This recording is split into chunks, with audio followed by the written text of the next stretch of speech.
बिस्मिल्लाहिर्रहमानिर्रहीम। ऐ हमारे रब हमारा सीना कुशादा कर दे, हमारा काम आसान बना दे, हमारी ज़बान की गिरा खोल दे ताकि वो हमारी बात समझ करे। अस्सलाम वालेकुम व रहमतुल्लाहि व बरकातुहू। मैं हूँ हैदर मेहदी और ये है वॉइस ऑफ फ्री पाकिस्तान, आज़ाद पाकिस्तान की आवाज़ पाकिस्तान में और पाकिस्तान के बाहर सुनने वालों को। उन सबको मेरा सलाम, आपके कमेंट्स, क्रिटिसिज़्म, दुआओं का बहुत शुक्रिया। ख़ास तौर पे अपने पेट्रन्स का जिनकी वजह से मैं ये जिहाद जारी कर सकता हूँ और रखा हुआ है, सब्सक्राइबर्स पर और जो देखते हैं। अगर आप हमारे पेट्रन बनना चाहते हैं, इस जिहाद में शामिल होना चाहते हैं, तो आपको लिंक मिल जाएगा हमारी डिस्क्रिप्शन। आज के जनाब हमारे मेहमान जनाब सजाद बर्की साहब, अस्सलाम वालेकुम रहमतुल्लाहि व बरकातुहू। सजाद बर्की साहब, how are you sir? Very good, ji. Walaikum assalam, and thank you once again for inviting me. Uh, अच्छा लगता है कि हम प्रोग्राम में आके को थोड़ा अपने दिल की बात जो है वो कर लेते हैं, जो पब्लिकली कई दफ़ा नहीं की होती है, but it's good to be here. बहुत बहुत शुक्रिया सर। बहुत बातें करनी है सर आज, लेकिन सबसे अहम बात, सबसे बड़ी बात, खान साहब की कॉल आ गई है। अगर किसी को ये अब शक है जरा सा भी कि खान साहब ने जी कॉल नहीं दी, अली बिन गंडापुर मिले हैं जाके, उसके बाद ऐलान कर दिया है कि आपने तमाम अपने जितने भी राब्ते हैं वो काट देने हैं एस्टेब्लिशमेंट, मतलब कि आसिम मुनीर के साथ, फौज के साथ, चाहे हमारी केपी की हुकूमत जो है वो ये गिरा दें, उधर गवर्नर रूल लगा दें, और हमने अपनी कश्तियां जरूर हर हालत में जलानी हैं और हमने सड़कों पे निकल के एहतजाज की एक तहरीक का आगाज करना है। ये जो आईनी तरमीम लाने की कोशिश कर रहे हैं, हमारे पास इसके अलावा और कोई ऑप्शन नहीं है सर। सर मैं यहाँ रोकता हूँ, और इन्होंने और भी बहुत कुछ कहा है, लेकिन अब ये कॉल आ गई है इसके मुतालिक। आप सेक्रेटरी जनरल हैं पीटीआई के तमाम ओवरसीज चैप्टर्स की पूरी दुनिया में, आपके इसके मुतालिक क्या राय है? देखिए जी, राय तो मेरी बिल्कुल पॉजिटिव है, और हम तो हमेशा से कहते हैं कि हमारे लिए जो खान का ऑर्डर है, खान की रिक्वेस्ट है, वो सर आंखों पे। और अगर खान ने ये फाइनली फैसला किया है कि नाउ इज़ द टाइम कि लोग बाहर आएं, और हमें कोई परवाह नहीं अब किसी चीज़ की। और जैसे उन्होंने कहा कि अगर केपी की एक गवर्नमेंट है हमारी, अगर वो भी गिरती है तो कोई बात नहीं, अब लोग बाहर निकले। तो ये मैं समझता हूँ कि अब ये टेस्ट होगा हमारा भी, हमारी पार्टी के लीडरशिप का भी, और ऑफ कोर्स पाकिस्तान के अवाम का, कि अब वो बाहर निकल के और अपने हक के लिए कितनी जद्दोजहद करना चाहते हैं, किस किस्म की कुर्बानी देना चाहते हैं, और एक अज़्म के साथ बाहर निकलें कि हमें कोई हरा नहीं सकता। सर, ये जो होता है ना दिल में वसवसा कई दफ़ा कि पता नहीं मैं ये काम करूँगा तो होगा या नहीं होगा, वो दिल से निकाल के निकलें। एक दफ़ा निकल आएँ ये कह के कि आज मैं ये काम करके हटूँगा, और आपको जब यकीन हो कि आप एक सही जिहाद, जिसका आप लफ्ज़ यूज़ करते हैं, आप उस जिहाद में लगे हुए हैं। आप अपने मुल्क के, अपने बच्चों के लिए, उनके फ्यूचर के लिए आप बाहर निकलेंगे। तो आई थिंक कि बिल्कुल मैं तो खान की इस कॉल से एग्री करता हूँ, और मैं टोटली उम्मीद करता हूँ कि हमारी जो लीडरशिप है अब वो इसको फॉलो थ्रू करेगी इस कॉल पे। और क्योंकि सर देखिए, जो कुछ जहाँ वो मुल्क जा रहा है, जो कुछ हम सामने देख रहे हैं कि क्या ये लोग करने जा रहे हैं, उसमें कोई कोई अच्छे की उम्मीद तो है नहीं। तो stand up for your right now, you know. अच्छा सर, ठीक, बिल्कुल। मैंने सवाल इसमें एक पूछना है आपसे, खान साहब की ये बात बताने के बाद, कि ये पार्टी को किस किस्म के अब मुतहर्रिक करना चाहिए, और यही बताया कि जी ये जो पहला है वो जो अभी हम बात कर चुके हैं, हम याहिया खान पार्ट 2 हम ये देख रहे हैं। पीपल जो मशरकी पाकिस्तान के लोग थे वो पाकिस्तान छोड़ना नहीं चाहते थे, लेकिन वो अपने हकूक मांगना चाहते थे। यस। उनको हमने धक्का दिया है कि हमसे अलहदा हो जाएं, इसलिए धक्का दिया ताकत के जोर से। याह्या खान ने उस पार्टी को नहीं इकदार दिया जो कि इलेक्शन में जीत चुकी थी, सिर्फ अपनी ताकत को, अपना अथॉरिटी को मनाने के लिए। सबको पता है कि सुप्रीम कोर्ट में क्या हो रहा है। कल से जो मैं देख रहा हूं, ये सिर्फ एक्सटेंशन है गैंग ऑफ थ्री। कौन है? आसिम मुनीर, सिकंदर राजा और फैज ईसा। उन्होंने या मुल्क को तबाह कर दिया है और अब वो सुप्रीम कोर्ट को भी तबाह कर रहे हैं।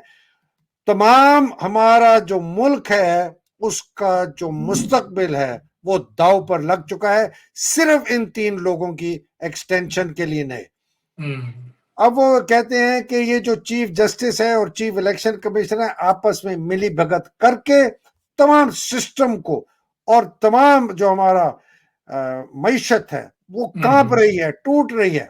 और इलेक्शन कमिश्नर को पता है कि उसको उसके खिलाफ आर्टिकल 6 लगेगा, इसलिए कि उसने इलेक्शन का फ्रॉड बहुत बड़ा किया है।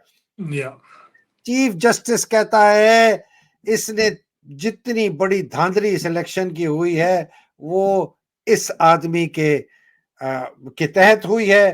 तीसरा एम्पायर जो है आसिम मुनीर, वो इस टीम का कप्तान है। इनका मकसद है कि ये फ्रॉड जो है जिन्होंने किया इलेक्शन का वो सामने ना आए, पीटीआई उभरे ना, और सारा इनका जो खौफ है वो ये है कि किसी तरीके से हम पीटीआई को खत्म कर दें। तमाम फैसले पहले से लिखे जाते हैं, जज जो है सिर्फ इनको सुनाते हैं। ये जज जो है सुप्रीम कोर्ट के और हाई कोर्ट के ये चाहते हैं वो भी इस तरह के इनके जो भी ये बात है उनके ये फैसले माने। हर किस्म का प्रेशर लाया जा रहा है जो बहुत हमारे टॉप के जजेस हैं, और गवर्नमेंट इस बात पर तुली हुई है कि तमाम अदलिया को खत्म कर दिया जाए, इसलिए कि उन्होंने इलेक्शन के फ्रॉड को कवर अप करना है अपने जजेस के तहत। आज जजों को बहुत धमकियां दी जा रही हैं। काजी फैज ईसा क्यों नहीं सुनता? ये इसलिए नहीं सुनता कि ये इसका हिस्सा है। इस आदमी ने कौन से जो इस्लामाबाद के 6 जो जज थे उन्होंने जब खत लिखा, इसने क्या उसके ऊपर एक्शन लिया? जब उन्होंने कहा कि हमारे एजेंसियां आईएसआई ने हम पर जो मुदाखलत करते हैं, एक दफा भी काजी फैज ईसा ने नहीं कहा कि औरतों और हमारे पीटीआई के जो वर्कर्स हैं उनके साथ क्या हुआ जो कैद में है। इन लोगों ने खुद 9 मई की आग लगाई थी। आईएसपीआर जवाब दे, कहां है वो सीसीटीवी फुटेज? ये चाहते हैं कि पीटीआई उभर के ना आए। ये जो कॉन्स्टिट्यूशनल आईनी कोर्ट बनाना चाहते हैं, इससे चीफ जस्टिस सुप्रीम कोर्ट की ताकत खत्म करना चाहते हैं। ये चीफ जस्टिस को हटाकर उसकी जगह काजी फैज ईसा को आईनी कोर्ट का चीफ जस्टिस बनाना चाहते हैं। ये सबसे ज्यादा फायदा होगा इसको इन आईनी अमेंडमेंट से, और ये इजाजत ही नहीं दे रहा कि अदल जो है वो आए। और ये इसने हमारा इलेक्शन सिंबल भी ले लिया। हम को रैलियां नहीं निकालने की कहीं से इजाजत नहीं मिलती। ये तो चीफ जस्टिस का काम है कि हमारे बुनियादी हकूक का मुहाफिज हो, लेकिन ये दरअसल इसका सबसे बड़ा क्रिमिनल ये है। इसने कभी ऐसा हुआ है कि गर्मियों में 6 बजे आप एक सियासी रैली को खत्म कर दें? तमाम मुल्क को पता है क्या हो रहा है। हम मंसूर अली शाह के पीछे मुकम्मल तौर पर हैं और उनके अनाउंसमेंट जो है उसको फौरन दिया जाए कि वो अगले चीफ जस्टिस हैं। और आखिर में खान साहब ने कहा अगर हमें पिंडी में जलसे की इजाजत ना दी गई हम बहुत पुरजोश एहतजाज करेंगे। अब हमारा वक्त आ गया है कि मुत्तहिद हो जाएं। अपनी आवाज जो लोगों की है वो ये नहीं दबा सकते। ताकत, असल ताकत अवाम के पास है। सर ये इनका मुकम्मल जो इनका बयान है। अब सर मुझे बताएं आपकी पार्टी इस बयान के बाद जो लीडरशिप है, जो गौहर अयूब ने तो अपने आप को निकाल लिया, उधर रिजाइन कर दिया। गौहर कहता है जी हम तो कुछ भी नहीं कर देंगे। सब कह रहे हैं कि जी अनाउंसमेंट होगी कॉल की, कॉल भी कह दी। खुल के खान साहब ने तलवार निकाल रही है म्यान से। अब क्या करेगी आपकी पार्टी? जरा कुछ थोड़े हमें बताएं सर। सर मैं खैर क्या मैं तो नहीं यहाँ से बैठ के तर्जुमानी कर सकता, जो वहाँ के डिसीजंस होते हैं। लेकिन मैं ख्याल ग्रेजुअली हम उस स्टेज की तरफ जा रहे हैं और पार्टी लीडरशिप को भी सख्ती से एहसास है इस चीज़ का कि लोग जो हैं वो अब बड़े हो रहे हैं, क्या कहते हैं the word I am looking for, के थोड़ा सा बेचैन घबरा रहे हैं, बेचैन हो रहे हैं, घबरा रहे बेचैन हैं। बेचैन एंक्शस हो रहे हैं लोग कि हमारी लीडरशिप जो है वो हमें कॉल क्यों नहीं देती कि हम बाहर निकल के तो पुर पुरजोर एहतजाज करें। अम, जलसा पिंडी का जो है आई थिंक ये बड़ा एक फ्लैश पॉइंट हो सकता है हमारा, क्योंकि मुझे भी पूरा यकीन है कि ये उधर का लियाकत बाग का नहीं देंगे, इजाज़त नहीं देंगे। और पार्टी की ये मौक़िफ़ है अब, और खान साहब ने भी कहा है कि जलसा वहीं पे करना है, लियाकत बाग में करना है। और जैसे इन्होंने लाहौर में रोका कि उधर तो हम लोग मान गए कि चलें हम कोई डिफरेंट जगह ले लेते हैं, बट या now I think it's a point जहाँ के फैसला हो गया है कि जी जलसा लियाकत बाग में ही होगा, आप हमें रोक नहीं सकते। तो this could be a flash point for a movement जो कि can take off from there. एक सेंट्रल पॉइंट है रावलपिंडी, ये भी एक मैं समझता हूँ कि बड़ी बड़ी एक मौसर चीज़ है कि वो केपी के लोग भी उसमें आसानी से शामिल हो सकते हैं, पंजाब सारे के लोग उसमें शामिल होते हैं, और उसकी अहमियत भी बहुत ज़्यादा है पिंडी की। तो सब चीज़ें देखते हुए सर मैं तो समझता हूँ कि अब हम we getting to that stage कि जहाँ अब ये फाइनली होगा कि जी अब हम आ गए हैं, और ये हम आप फैसला करके जाएंगे यहाँ से कि आपने सही लोगों को हुकूमत देनी है या नहीं देनी। और ये अमेंडमेंट्स की सर तो बात है, तो बड़ा ही एक शेमफुल एक्ट है ये। मैं हैरानगी मुझे इस बात पे हो रही है कि ये जो सारी दूसरी पार्टियों के लोग हैं, जो अपने आप को बड़े पुराने पॉलिटिशियन हैं, ये सारे समझदार लोग हैं, ये इनको क्यों नजर नहीं आ रहा कि ये अमेंडमेंट्स अल्टीमेटली उनके सर पे भी पड़ेंगी आके। अगर किसी ने उनको अमेंडमेंट्स को, मैंने थोड़ा बहुत देखा है, अगर आप गौर से उसमें देखें तो वो बेसिकली एक मिलिट्री गवर्नमेंट को लेजिटिमाइज कर रही है, और वो एक रास्ता खोल रही है ये वाली अमेंडमेंट्स के आज के बाद जो ताकतवर एस्टेब्लिशमेंट है वहां की, वो जब मर्जी हुकूमत लाए, जिसको मर्जी गिरा दे, जब मर्जी वो फ्लोर क्रॉसिंग करा दे। अब ये ऑर्डिनेंस जो पास किया है, जो ईसा साहब का लगता है कि वो बिल्कुल इजाजत दे देंगे इसकी, कि जब मर्जी वो हॉर्स ट्रेडिंग हो वहां पे, और जब जिस हुकूमत को गिराना है विद इन डेज आप हुकूमत गिरा दें। तो ये तो एक मजाक बन जाएगा, और यही पॉलिटिशियन जो आज हाथ खड़ा करके इसको पास करने की कोशिश कर रहे हैं, मैं आज वार्निंग आप सबको दे रहा हूं, ये अगर कोई सुन रहा है तो अपने जहन में बिठा लीजिए कि ये अल्लाह ने चाहा तो ये आपके सर पे गिरेगा, ये मलबा आके ये कल को आपको भी जूते मार के इसी तरह बाहर हुकूमत से और पार्लियामेंट से ये लोग निकालेंगे, क्योंकि उनका मकसद आपके लिए आपको हुकूमत में रखना नहीं है। ये जो लोग आपसे अमेंडमेंट करा रहे हैं, उनका मकसद है अपने आप को पावरफुल करना, और आप लोगों को यूज करना कि एक लेजिटिमेट तरीके से वो वहां पे हुकूमत करते रहें। तो बड़ी it's a sad dangerous situation. किसको ब्लेम करें? जुडिशरी फायज ईसा को ब्लेम करें, एस्टेब्लिशमेंट को ब्लेम करें, आसिम मुनीर को ब्लेम करें? सर कोई एक हो तो जिसपे इंसान उंगली रखे। ये तो एक उस मुल्क में एक मजाक बन गया है कि सारा का सारा चोरों का टोला इकट्ठा होके, और उन्होंने फैसला कर लिया है कि हम इस मुल्क को तबाह कर देंगे। हम आम आदमी की कोई हैसियत ही नहीं है, किसी लेजिटिमेट पॉलिटिकल पार्टी को हम काम ही नहीं करने देंगे यहाँ पे। एक जो लेजिटिमेट प्रोसेस होता है विद बेसिक ह्यूमन राइट्स का, उसको हम चलने नहीं देंगे उस मुल्क में। सर कैसे लोग इसमें बर्दाश्त करेंगे, आई डोंट नो।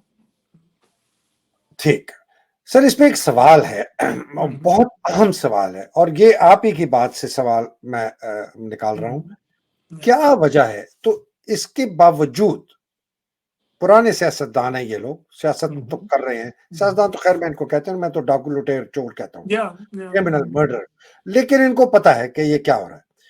सवाल ये है कि ये क्यों, फिर बताइएगा क्यों सपोर्ट कर रहे हैं आसिम मुनीर को? बिकॉज ये बेसिकली सारा का सारा जो ड्राइव कर रहा है वो आसिम मुनीर कर रहा है, तो ये क्यों सपोर्ट कर रहे हैं उसको? सर मैं समझता हूँ उसकी दो वजूहात हैं। एक, पहली जो बहुत इम्पोर्टेंट है वो है इन लोगों को इमरान खान का खौफ, ओके। कि इनके दिलों में ये खौफ बैठ गया है और इनको यकीन हो गया हुआ है कि, और पता है इनको कि अगर कोई लीडर है जो इस मुल्क को रिवाइटलाइज कर सकता है, जो इस मुल्क पे की कौम उसको अपने साथ दिल के साथ लगा के रखती है, तो वो इमरान खान है। तो ये वो समझ रहे हैं कि हम इस प्रोसेस के थ्रू शायद इमरान खान को एलिमिनेट कर देंगे या उसको स्टेज पे ले जाएंगे कि वो इतना मौसर नहीं रहेगा। विच इन प्रैक्टिकली इनको समझ आ जानी चाहिए कि इन्होंने बहुत से पहले भी हथकंडे इस्तेमाल किए और कुछ नहीं हुआ। और अब भी अगर ये आप अमेंडमेंट्स भी ले आएंगे तो पॉपुलर लीडर इमरान खान ही रहेगा, आई प्रॉमिस यू, चाहे आप जिस तरह की अमेंडमेंट्स ले आए। और दूसरी बात जो है सर, वो ऑब्वियसली एक सेल्फिश नेचर इंसान की जो होती है कि मुझे अभी कुर्सी मिल जाए, मैं इस कुर्सी पे बैठ जाऊं, मैं इस कुर्सी पे बैठ के अपने जो हालात हैं उनको ठीक कर लूं, कुछ थोड़ी और लूट मार कर लूं, और जब वक्त आएगा तो भाग तो जाना ही है मैंने इस मुल्क से। और the sad part is sir कि अब ये भागने वाली बात जो है, ये सिर्फ पहले होता था कि चंद पार्टी के टॉप के लीडर होते थे कि जी नवाज शरीफ भाग जाएगा, जरदारी भाग जाएगा, बिलावल भाग जाएगा। सर अब मेजोरिटी के लोग जो इन पार्टियों के एमएनएज भी बने बैठे हुए हैं, वो भी भागने को तैयार हैं वहां से। वो भी लूट का माल इकट्ठा करके और उनका देख रहे हैं कि हमें कब रास्ता मिले और हम निकल के बाहर किसी मुल्क में जाके आराम की जिंदगी गुजारें। और यू नो, आई होप ये होगा नहीं, मुझे बड़ी ख्वाहिश है कि ऐसा ना हो, बट और उसकी कोई वजह नहीं है कि एक अपने किसको नहीं नजर आती सर, क्या अंधे हैं? अव्वल तो पहले तो वो सही बात है कि किसी ने पढ़ी नहीं अमेंडमेंट्स, जब ये हाथ उठाने को तैयार थे तो किसी ने पढ़ी नहीं थी। इनको जो जो आपके प्राइम मिनिस्टर तो को भी शायद नहीं पता था कि उस अमेंडमेंट्स में क्या लिखा हुआ है। एक ऑर्डर लेने की आदत पड़ गई है ऊपर से, और वो ऑर्डर क्यों लेते हैं कि वो ऑर्डर में वो बंदा इनको कहता है कि बस आप मेरे साथ चलो, मैं इमरान खान को हटा दूंगा। नहीं हटाएंगे आप, ना हटा सकेंगे आप। वो इस कौम का लीडर है और इंशाल्लाह इस कौम का लीडर वो ही रहेगा, आप ठीक। जितनी मर्जी कोशिश कर लें। सर बहुत अच्छी बात की। मैंने फौज के अंदर भी बात की, मैंने पीपल्स पार्टी के अंदर भी बातें की, मुस्लिम लीग के साथ भी बातें की। ये मैं काफी अरसे से ये उनसे पूछ रहा हूँ कि व्हाई इज दिस हैपनिंग। तो जो लोग इससे नहीं मानते ना कि पार्टी के लीडर्स हैं, फौज के अंदर से मुझे खबर आई, हैदर मेहदी रिलैक्स कर, स्टेटस को विल बी मेंटेन्ड, कोई चेंज नहीं आने वाला। मैंने कहा अच्छा ठीक है, मान गए भाई। बड़े सीनियर लोगों ने मुझे कहा, और मतलब मुझे एक मैसेज पहुंचवाया कि nothing is going to change. तो मैंने कहा क्या है? अब ये बातें जो मैं आपको बता रहा हूं, ये पीपल्स पार्टी और मुस्लिम लीग के अंदर से उन्होंने कहा कि उनको यकीन है सर, बाय द वे उनको यकीन है कि इमरान खान बाहर नहीं निकलेगा। ये सर बहुत गौर तलब बात है। उनको यकीन दिला दिया गया है और उनको यकीन हो गया है कि इमरान खान बाहर नहीं आएगा, कैद में ही रहेगा, हयात कैद में रहेगा। उनको यकीन दिला दिया गया है कि पीटीआई एज ए पार्टी ना एग्जिस्ट करेगी, ना कभी ये इलेक्शन में वापस आ सकेगी। इन सबको कहा है तुम अपनी अपनी जो है ना मुस्तकबिल को संभालो। इमरान खान बाहर नहीं आएगा, पार्टी इसकी नहीं होगी।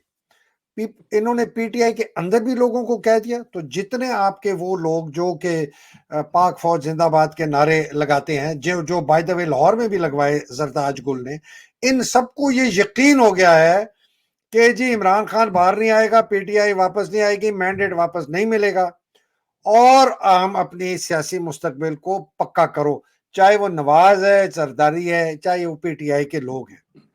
इसलिए कि जरदारी और नवाज को पता है इनकी सियासी मौत हो चुकी है। तो now they are just saying कि यार बस लटके रहो, इसके पैर के साथ चिमटे रहो आसिम मुनीर। एक तो सर ये बहुत बड़ी वजह है, ये लोगों को समझ आ जानी चाहिए। दूसरी सर, उनको ये भी यकीन दिला दिया गया कि आसिम मुनीर कम से कम 10 साल रह रहा है, इसके पास 2 एक्सटेंशन होंगी, एक ये वाली जो अभी इसको मिलेगी 25 में 28 तक, उसके बाद दूसरी मिलेगी जो इसको 2031 तक है। फौज के अंदर भी ये आम तासर है कि ये आदमी 2 एक्सटेंशन लेकर 31 तक तो है ही है। तो फौज के जर्नैल जो हैं उनकी भी पतलूनें फटी हुई हैं, सियासतदानों की भी शलवार कमीजें, धोतियां, साड़ियां जो भी हैं वो फटी हुई हैं।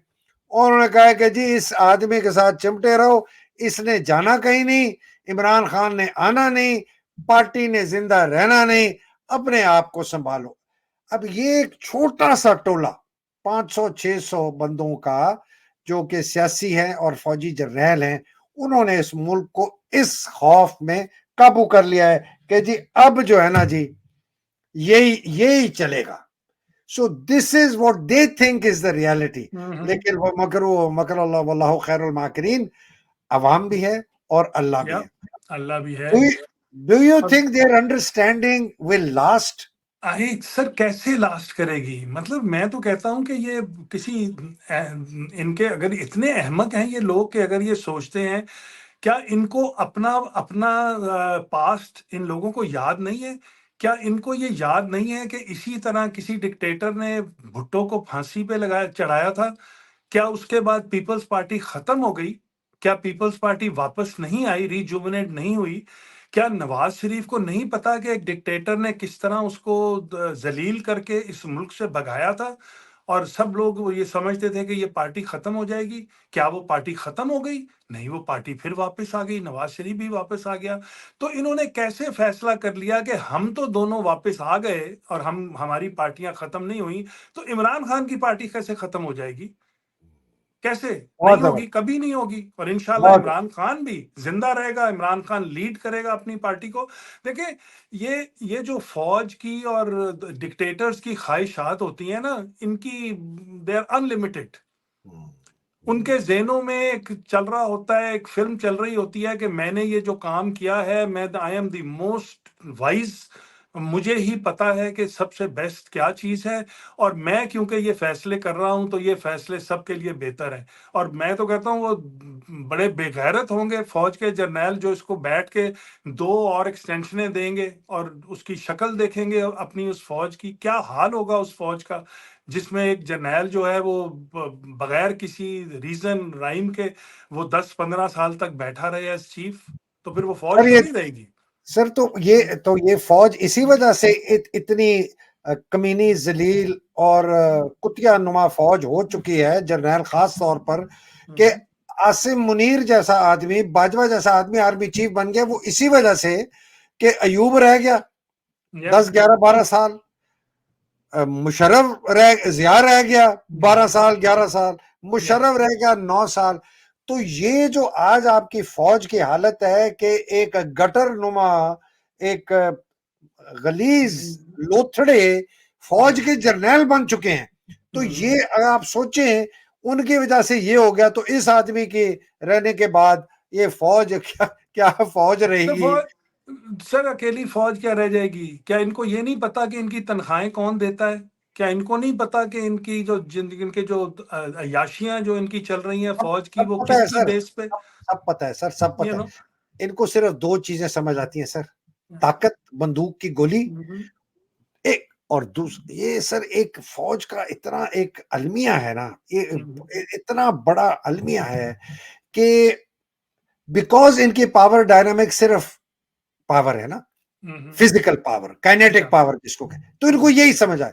जब इनको वो पावर सामने नजर आती है ना, और वो पावर अगर इन्होंने जगह ना छोड़ी, तो सर मैं बड़े अफसोस के साथ कहता हूं कि मैं, मेरी जो समझ है पाकिस्तान की तारीख और जो दुनिया की तारीख है, ये इस मुल्क को खाना जंगी की तरफ लेके जाएंगे। जिस तरह इमरान खान बार बार वार्न कर रहे हैं, वो या यही तो कह रहे हैं। याया खान पार्ट 2 क्या कह रहा है? वो ये कह रहे हैं खाना जंगी हो जाएगी, यस लोग हथियार उठा लेंगे, या आपके खिलाफ गोलियां चलाएंगे, आपको मारेंगे, कत्ल करेंगे, आपके अपने बैटमैन आपकी गर्दनें काटेंगे, आपकी माओ बहनों बेटियों को जिबा करेंगे। ये समझ नहीं आ रही। जिस तरह इस पाकिस्तान में किया, या आप लोगों को इतना दीवार पे लगाएंगे। चलो बंगाली की एक हिस्ट्री थी लड़ाई करने की, पंजाबियों की नहीं है, लेकिन सर पंजाबी इतना भी बेगैरत नहीं है। लेकिन इतना भी नहीं। जब भूख आएगी, जब वो स्टेज वहां पे आप ले आए हैं कि आपने लोगों की माएँ बहनें तो ऑलरेडी उठानी शुरू कर दी हैं। एक तो हम वो जो था प्लेटो उससे गुजर गए हुए हैं। दूसरा इकोनॉमिक क्राइसिस का जो प्लेटो है वो इतनी जल्दी आप जाके आईएमएफ से एक दफ़ा पैसे ले लेंगे, 2 दफ़ा पैसे ले लेंगे। अमेरिका में भी रोज़ सारा दिन यही हुकूमत नहीं रहनी, क्या पता कल को दूसरी हुकूमत आए जो कहे forget it, no more loans to you. आपने हमारे लिए क्या डिलीवर किया है आपने? तो ये चीज़ें बड़ी जल्दी चेंज हो जाती हैं। क्या पाकिस्तानी जो इस वक़्त जिस हाल में रह रहे हैं, जो क्या 250-300 रुपए का जो वो पेट्रोल खरीदते हैं, क्या वो सारी उम्र इसी तरह रहेंगे? क्या वो सारी उम्र 85 रुपए यूनिट की बिजली दे सकेंगे? कि इस तरह चलाएँगे ये हुकूमत को? कोई वहाँ पे एक्सपोर्ट आपकी है कोई नहीं, फैक्ट्रियाँ आपकी बंद हो रही हैं। पाकिस्तानियों ने लाइनें लगाई हुई हैं पासपोर्ट ऑफिसेज़ के बाहर में कि मुझे पासपोर्ट दो, मैं किसी तरह इस मुल्क से बाहर निकलूँ, मैं भाग जाऊँ यहाँ से। तो ये हाउ डू दे थिंक कि ये इनका जो सारा एक प्रोसेस है ये चलता रहेगा? नहीं वही चलेगा ये वही प्रोसेस। वही सोच है सर जो याया की थी, या वही सोच है जो ज़िया की थी कि मैं ताहयात 20 साल 30 साल। मुशर्रफ ने तो खुद कहा था कि मैं सुकार्नो स्वार्तो मार्कोस की तरह 20 साल रहूंगा, और या ये उसने मायदा किया था बेनजीर से कि ठीक है मैं आने सदर मैं रहूंगा। या वो क्या हुआ उसके साथ आप जरा देखें। लेकिन तबाही कितनी मच, सोच वही है sir, they can't see beyond their nose. या फौजी है ना, बेवकूफ हैं, वेल अनपढ़ हैं, जाहिल हैं। सर देखें, अब होपफुली मैं उम्मीद रखनी चाहिए, उम्मीद मुझे तो है कि कोई ज़रूर इस तरह के कोई एलिमेंट्स वहाँ पे होंगे फौज में भी जो कि आर सेंसेबल, आर रीजनेबल, जिनको बात समझ आ रही है, जो बाहर मुल्क के हालात को देख रहे हैं, और जो ये फाइनली कभी जाके अपनी हायर टेबल पे जाके ये बात करेंगे कि सर ये मामला इस तरह सारी उम्र नहीं चल सकता, ये मुल्क ऐसे नहीं चल सकता, ये लोग सारी उम्र इस तरह आप घसीट घसीट के मार मार के उनको मुल्क को नहीं चला सकते हैं। तो सर मैं आपकी खिदमत में ना सर ये पेश करना चाहता हूं कि जरा समझ भी आ जाए। सर हम्म, ये जो लोग हैं ना, मैंने तो बड़ी सख्त स्लाइड बनाई है कि इनके साथ में फंदा लटकाया है मैंने हम्म, फांसी का। हम्म, ये सर आसिम मुनीर को निकालने वाले जो निकाल सकते हैं ना, वो एक साहिर शमशाद है, चूंकि थियोरेटिकली वो इससे सीनियर है, chairman joint chief of staff committee. ताकत या उसके पास नहीं है, लेकिन मॉरल अथॉरिटी है, इसलिए वो भी 4 स्टार है। या लेकिन वो पिट्ठू है, बाजवे का भी पिट्ठू था, इसका भी पिट्ठू है। वोट ऑफ नो कॉन्फिडेंस का मास्टरमाइंड जो था गैदर करने के लिए, ये बंदा था। सीजीएस भी रहा है, एडजुटेंट जनरल भी रहा है, 10 कोर कमांडर भी रहा है बाजवे का। उसके साथ है नदीम अंजुम, फारिग हो गया, जा या रहा है, लेकिन वो कर सकता था बिकॉज उसके पास बहुत ताकत है आईएसआई की। उसके नीचे अवैस दस्तगीर जो इस वक्त चीफ ऑफ जनरल स्टाफ है, जिसके पास ऑपरेशनल कमांड है। वो अगर बंदा सीजीएस अवैस दस्तगीर मिल जाए डीजीआईएसआई से, जो कि नया बनाया है आसिम मलिक, बहुत करप्ट आदमी है सर। कहते हैं कि फौज में इससे ज्यादा करप्ट जर्नैल इस वक्त तक पैदा नहीं हुआ। बाजवा से भी ज्यादा करप्ट है। एक मुनाफिक मौलवी वाह, दाढ़ी नुमा बाप का बेटा है आसिम मलिक का, वो अब डीजीआईएसआई है, और उसके साथ है पिंडी का कोर कमांडर शाहिद इम्तियाज। ये नीचे जो 3 वाली पोजीशंस हैं, सीजीएस, डीजीआईएसआई, 10 कोर कमांडर, ये अगर मिल जाएं तो या आसिम को जो है ना ये फाय लगा सकते हैं। लेकिन ये सारे आसिम के बिकाऊ माल के लोग हैं सर। अब आ जाए सर इनके नेक्स्ट जो इनके, ये है जी आपके कोर कमांडर। शाहिद इम्तियाज की बात कर ली, आमिर रजा लाहौर का, इसका पिट्ठू। बाबर इफ्तिखार कराची का, इसका पिट्ठू। राहत नजीम ना 3 में ना 13 में। उमर बुखारी जूनियर मोस्ट है, अभी बना है पेशावर का, ये है बिल्कुल एक, इसमें दम भी नहीं, खम भी नहीं। हालांकि ये वो सुनहरे दिन और अल्फा ब्रावो चार्ली में आता था, कमांडेंट है पीएमए का, बड़ी इसकी तारीफें करते थे। Akhtar Nawaz Satti is the closest intelligent adviser to Asim Munir. इसको जगह बनाई हुई है फेडरल पब्लिक सर्विस कमीशन की। उसके साथ है नुमान जकरिया, करीब नहीं है आसिम के इसलिए, लेकिन बाजवा के बहुत करीब था। इसने मजबूरन इसको कोर कमांडर लगाया, मंगला का था, इसके पास और कोई जर्नैल नहीं था। फिर इमदाद हुसैन शाह गुजरांवाले वाले का, ना 3 में ना 13 में, और साकिब महमूद जो अभी रिटायर हो जाएगा।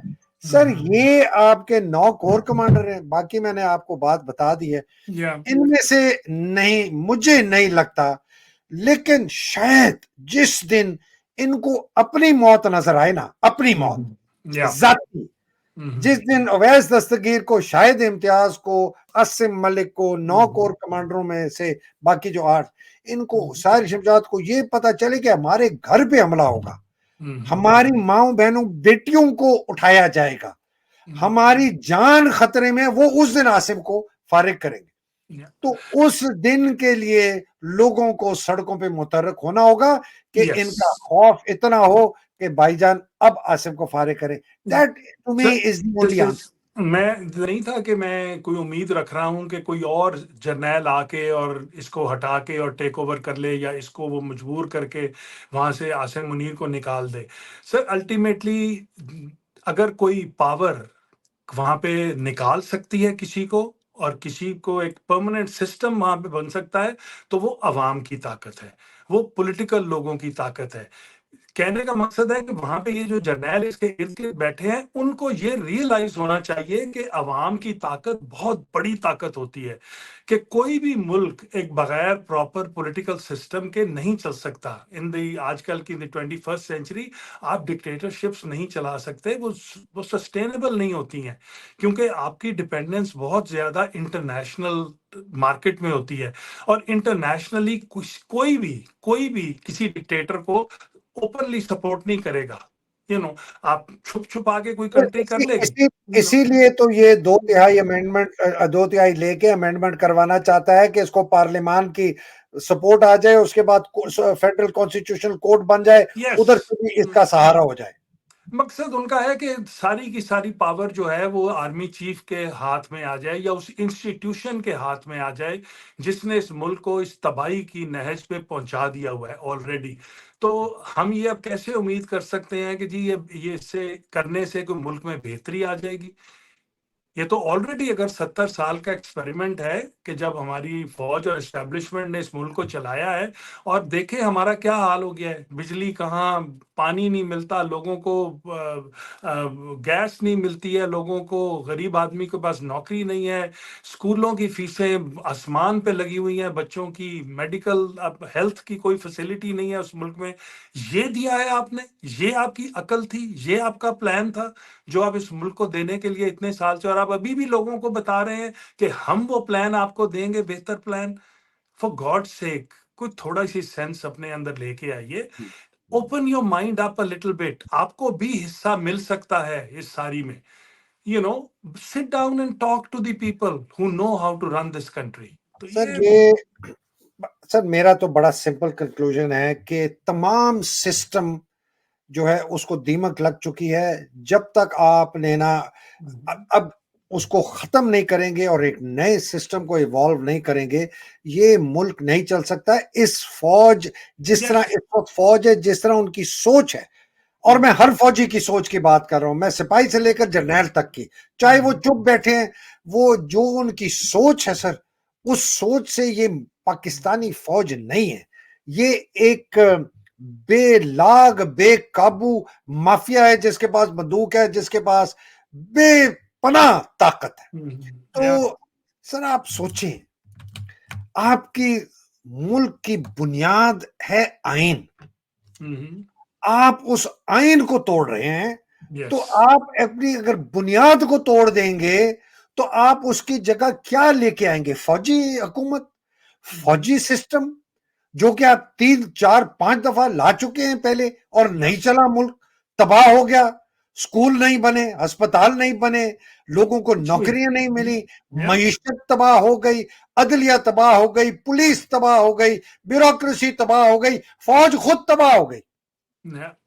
तो अब कौन से गिद्दड़ सिंघी है इनके पास?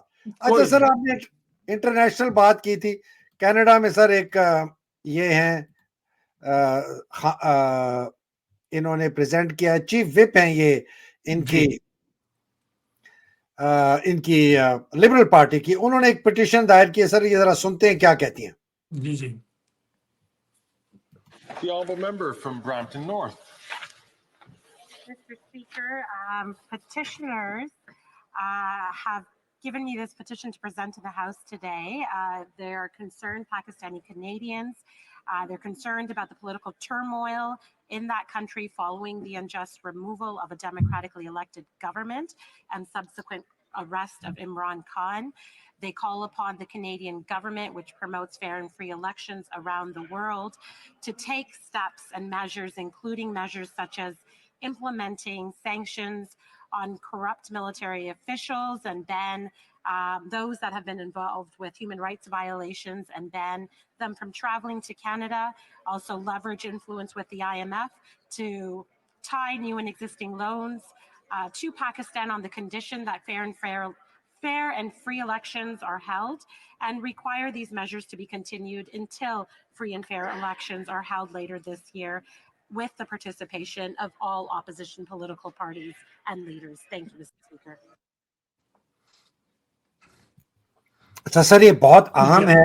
आपको याद होगा कोई 3 हफ्ते पहले मैंने आपको बताया था, ये माइकल क्रैम्प से मुलाकात हुई थी मेरी और चंद आपके पीटीआई के लोगों की, जिसमें हमने एग्जैक्टली उन्होंने कहा था आप चाहते क्या हैं। हमने कहा जी हम चाहते ये हैं कि जो ये करप्ट लोग हैं, जर्नैल हैं, ये जब कनाडा आए आपने इनको सिटीजनशिप नहीं देनी, पीआर नहीं देना, इनके खिलाफ मैग्निट्स्की सैंक्शंस लगाए जाएं। वो माइकल क्रैम्प थे, वो कंजर्वेटिव पार्टी के थे। उनका मैं इंटरव्यू इंशाल्लाह करूंगा। ये हैं रूबी जो कि चीफ विप हैं लिबरल पार्टी के, इन्होंने वो पिटीशन दायर कर दी है। बहुत खुशाइन है, लेकिन सर लोगों को बता दूं, खुशाइन जरूर है। पाकिस्तान की जंग पाकिस्तान की सड़कों पे लड़ी जाएगी, या जीती जाएगी या हारी जाएगी। या आप आजाद जमहूरी पाकिस्तान बनेंगे, या आप एक गुलाम मुल्क की तरीके से आप रहेंगे। सर बिल्कुल दुरुस्त है जी। आई थिंक कि किसी को भी ये हमें खुशफहमी नहीं है कि क्योंकि किसी भी पार्लियामेंट में, किसी भी कांग्रेस में कोई रेजोल्यूशन आ जाए तो उससे वो मुल्क में हमारे में तब्दीली आ जाएगी, हुकूमत चेंज आ जाएगी। ये सिर्फ एक प्रेशर क्रिएट करने का एक तरीका होता है to open up negotiations with other people. और यहाँ के लोगों को, यहाँ की जो एलीट है, यहाँ का जो रूलिंग गवर्नमेंट होती है, उनको बताने और कन्विंस करने के लिए कि देखें उस मुल्क में हालात अच्छे नहीं है, वहाँ पे क्या हो रहा है। तो most of them they are ill informed, they don't know. तो these are ways of reaching out to them, ताकि वो जब कल ये जैसे एड के पैकेजेस होते हैं और जिससे मुल्क और मकरूज हो रहा है दिन ब दिन, एक और डिफरेंट डिबेट है वो, तो उन पे सब पे प्रेशर क्रिएट करने के लिए कि देखें आप उस मुल्क में जब उनकी मदद करने जाते हैं तो कुछ उनसे वापस मांगा कीजिए, उनको बताया कीजिए कि ह्यूमन राइट्स जो हैं वो इम्पोर्टेंट हैं आपके लिए। तो that's why most of this. और मैं शुक्रिया भी अदा करूंगा आप लोगों का, कनेडियंस जो वहाँ पे बैठे हुए हैं, हमारी भी टीम है, आप लोग भी हैं, सब ने मिलके ये कोशिश की है। तो I think it's very good कि ये इस तरह की चीजें सर हर पार्लियामेंट में दुनिया में हो रही हैं, होनी भी चाहिए। तो ये sir purely this was driven by आपके जो यहाँ टीम है, पीटीआई की जो टीम है, उनमें चंद लोग हैं जिनसे मुझे इत्तेफाक हुआ पहली दफा मिलने का। कुछ लोग वैसे तस्वीरें खिंचवा लेते हैं और कुछ लोग असल में काम करते हैं। तो असल काम करने वाले मुझे पता है, कुछ लोग तस्वीरें खिंचवाने वाले भी मुझे पता है।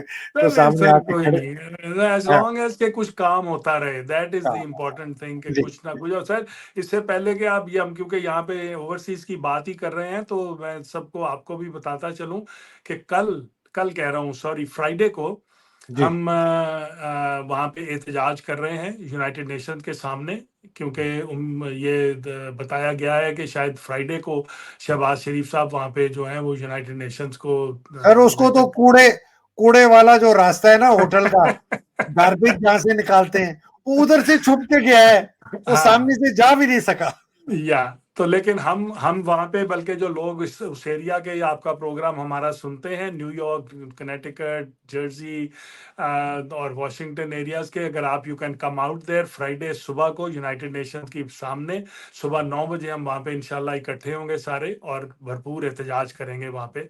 और हमारी इसमें सर हमारी न्यूयॉर्क की जो टीम है, मैं उनका बिल्कुल शुक्रिया अदा करना चाहूँगा, रिकग्नाइज करना चाहूँगा। अमजद नवाज साहब हैं वहाँ पे जो लीड करते हैं इसको, कि उन्होंने बड़े मेहनत करके और ये सारी प्रोटेस्ट को जो है इसको अरेंज किया है। सर आप होंगे वहाँ इंशाल्लाह? कौन? मैं आप आई विल बी देयर। जी हाँ। शायद सर एक कोई बुर्का पहनने वाला आप साथ आपके आ जाए। आ जाए ना सर, आ जाए, आप बुरके की कोई जरूरत नहीं है, हम आप माशाल्लाह। लोग इतने खौफजदा होते हैं मेरे से सर, नहीं नहीं नहीं, नाम नहीं। लेना। ये वो देखे। जब हम माइकल क्रैम्प से मिल रहे थे तो उधर आपकी पार्टी के लोग बैठे थे, तो वो कोई वीडियो बनाया था, उन्होंने कहा जी मेहदी साहब की वीडियो हमारे साथ आप बना, खुदा की कसम। सर आप ही सोचिए। को, आपको ये आइस ब्रेक कर देनी चाहिए, आप आ जाएं किसी फंक्शन में, शो अप कर लें आके, तो खुद ही सब कंफर्टेबल हो जाएंगे। नहीं सर, नहीं बहुत सर, इनकी शलवारें पतलूनें गीली हो जाती है मुझे देख के। आप वाहिद आदमी हैं सर, भाई गॉड, हैरान हूं मैं वैसे कि आप अभी तक कायम है। अब आप देखें, मुझे सारे जो मेरे साथ प्रोग्रामों में आते थे सब झड़ते गए हैं। कोई नहीं। एनीवे सर, ठीक आखिरी है। आखिरी सर, बड़ा मजे की सर। सर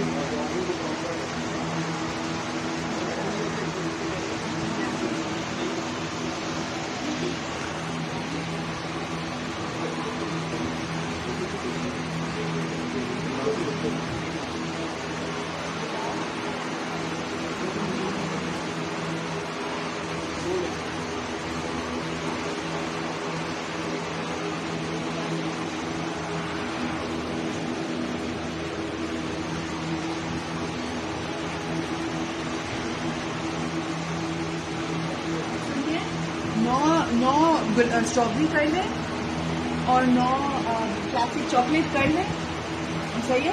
वो अलग अलग डब्बे में, फिर एक और डब्बा खोल लें। आगे ये डब्बा इतना बड़ा नहीं होगा। एक डब्बे में कितने आते हैं? एक डब्बे में कितने आते हैं? आप ईसा फाइज हैं? आप ईसा फाइज हैं? आप पिज़्ज़ा खाएंगे?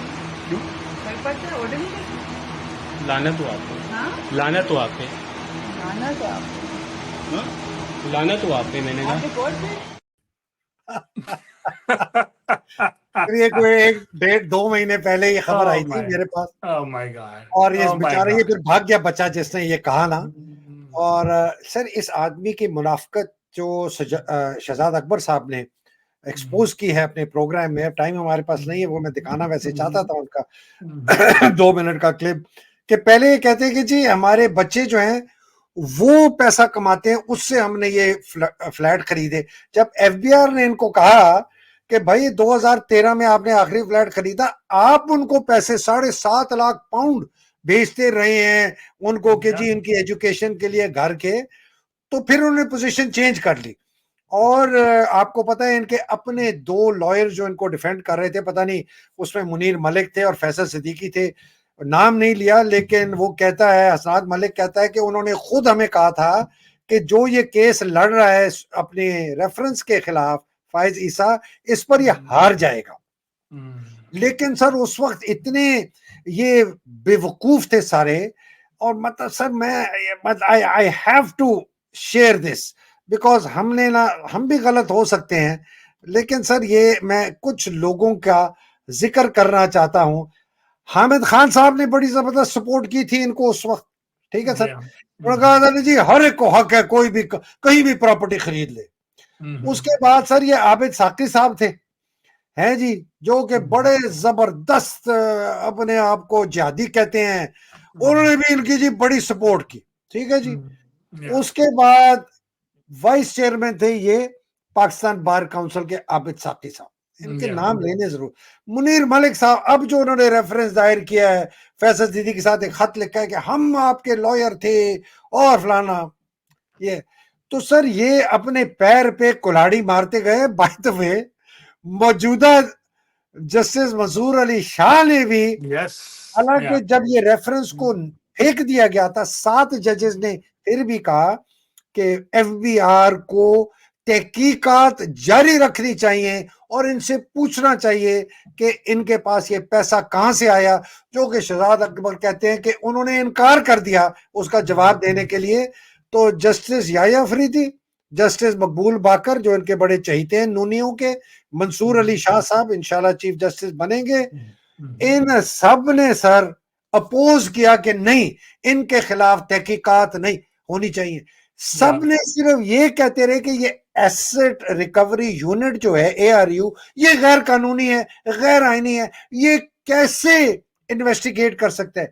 लोगों ने ये नहीं पूछा, ओए इस कमबख्त से पूछो, इस कमीने इंसान से पूछो कि तुम्हारे पास ये पैसा आया कहां से, आया कहां से? तुमने ये प्रॉपर्टी खरीदी कैसे? हम्म, तो सर ये आदमी है, ये देखे सर, इसको उस बच्चा कह गया कि तुम बेगैरत हो, पता नहीं बेगैरत ही कहा है ना, लानत है उसने लानत है तुम। सर देखें, हम हंस रहे हैं आज बैठ के सारी बात पे, लेकिन कितनी, मैं तो समझता हूँ ये बड़ी ट्रेजिक मोमेंट है ये उस मुल्क के लिए कि आपके कोर्ट्स का, हाईएस्ट कोर्ट का जो नुमाइंदा है और जो उसको लीड करता है, उसके मुतालिक आम आदमी के क्या ख्यालात हैं। और ये बड़ा एक सवालिया निशान है उस सोसाइटी पे इस वक्त कि अगर आपका chief of the supreme court बाहर किसी सड़क पे, बेकरी पे निकल के कोई चीज खरीद नहीं सकता बगैर गाली खाए हुए, तो मैं ये बाकी सबको फिर मैसेज है जो जो बैठे हुए हैं ना पार्लियामेंटों में और इधर और उधर और सब जगह, इनके लिए भी मैसेज है कि ये कल को आपके साथ भी होना है, ऐसे ही होना है आपके साथ भी। आप निकल नहीं पाएंगे। और मैं ये ऐड कर दूं, ये जो ख्वाब ख्वाब देख के बैठे हुए हैं ना कि हम इधर से इस मुल्क को छोड़ के तो किसी और मुल्क में चले जाएंगे, आए आप किसी और मुल्क में, आपको वहां भी आपके ओवरसीज पाकिस्तानीज आपकी पूरी तरह तसल्ली करेंगे इंशाल्लाह। तो it's a sad moment, you know. Sir sad moment है, और इसको बचाने के लिए, इस मुनाफिक से बचाने के लिए, ये देखे सर ये इतना बड़ा मुनाफिक है, आज से इसने 2019 24 सितंबर को एक केस में कहता है कि पार्लियामान को बंद कर दो अगर वो हमने कानून साजी ऑर्डिनेंस के तहत करनी है। ये सर इसकी shut down, criticize the introduction of laws through saying it was tantamount to usurping the parliament job. ये ऐसा ही है जैसे कि आपने पार्लियामान की जो उसका जो काम है उस पर आपने कब्जा कर लिया अगर ऑर्डिनेंस के थ्रू, और शट डाउन द पार्लियामेंट, बंद कर दो पार्लियामान को अगर उन्होंने कानून साजी ऑर्डिनेंस के थ्रू करनी है। और यही आदमी इसी ऑर्डिनेंस के तहत जो प्रैक्टिस एंड प्रोसीजर एक्ट है उसमें तरमीम कीजिए, उसी के तहत इसने 3 मेंबर कमेटी को किया। चले सर, आखिरी आपके कमेंट्स फिर सर, इजाजत। बस सर कमेंट्स यही है कि अल्लाह करे को बेहतरी की तरफ मुल्क जाए। हमारी जो एहतजाज है, आई होप कि वो बड़ा सक्सेसफुल होगा। पिंडी का सब लोगों से मुल्क को बाहर निकलना है सर। जी हाँ, इंशाल्लाह इंशाल्लाह। और सर ये एहतजाज जितने ज्यादा होंगे इसी से काम आगे बढ़ेगा। और मैं उम्मीद कर रहा हूँ कि हमारे सब लोग वहाँ पे बाहर आएंगे, चाहे वो उनको इजाजत मिले या ना मिले। अब ना हो, अब इजाजत मांगनी छोड़ दें, अब पहुंचे आप वहाँ पे। तो अलीमा ने कह भी दिया है कि खान ने कह दिया है सर, खान ने कह दिया है, वी शुड बी देयर। हम वहां तो नहीं आपके साथ आ सकते, हम इंशाल्लाह जरा शहबाज शरीफ की थोड़ी सी तसल्ली करेंगे हम न्यूयॉर्क में, तो इंशाल्लाह let's see how it pursue. Sir इजाजत दिए। ये अल्लाह सुब्हान तआला आपको हिफ्ज़-ओ-मान में रखे, पाकिस्तान को हिफ्ज़-ओ-मान में रखे, पाकिस्तान की हकीकी आज़ादी की जंग लड़ने वालों के हिफ्ज़-ओ-मान में। कॉल आ गई है खान साहब से, कॉल आ गई है, अभी किसी चीज का इंतजार नहीं है। नौजवान खुद निकले, जहां भी हैं, जैसे भी हैं, जिधर भी हैं, पार्टी का इंतजार मत कर, निकल दे, सड़कें भर दे, बंद कर दें सर। 4 सड़कें पिंडी इस्लामाबाद की बंद कर दें, पिशावर रोड बंद कर दें, माल रोड बंद कर दें, मरी रोड बंद कर दें, कश्मीर हाईवे बंद कर दें, इस्लामाबाद हाईवे बंद कर दें। फिर देखते हैं कि आसिम मुनीर कहां भागता है, किस मुल्क में भागता है, जर्नैल इसके कहां भागते हैं। और जो बेचारे कैद में, मुसीबतों में, उनकी रिहाई हो। अगर ये कानून और आइन से ये रिहा नहीं करते, जोरे बाजू से करें। इसलिए आपका आईनी हक है, ये आपका कानूनी हक है कि आपके जो हकूक है उनकी पासदारी अवाम करे, आइन को बचाए। और फौज को भी ये मैं अपील करता हूं, इनके अफसर जवान जो बिके हुए नहीं है, आप कानून बचाएं, आइन बचाएं, मुल्क बचाएं। पकड़ने जाके इन जर्नैलों को, आसिम मुनीर को गले से पकड़े, हथकड़ियां लगाए, फेंके इनको कैद के अंदर, और आइन और कानून को बालादस्ती उसकी कायम करें। और जो बेचारे शहीद हो गए, अल्लाह सुब्हान तआला उनके दर्जात बुलंद, पाकिस्तान पाइंदाबाद, इलाही आमीन। अस्सलाम वालेकुम, खुदा हाफिज़। Thank you so much. Pakistan जिंदाबाद। Thank you.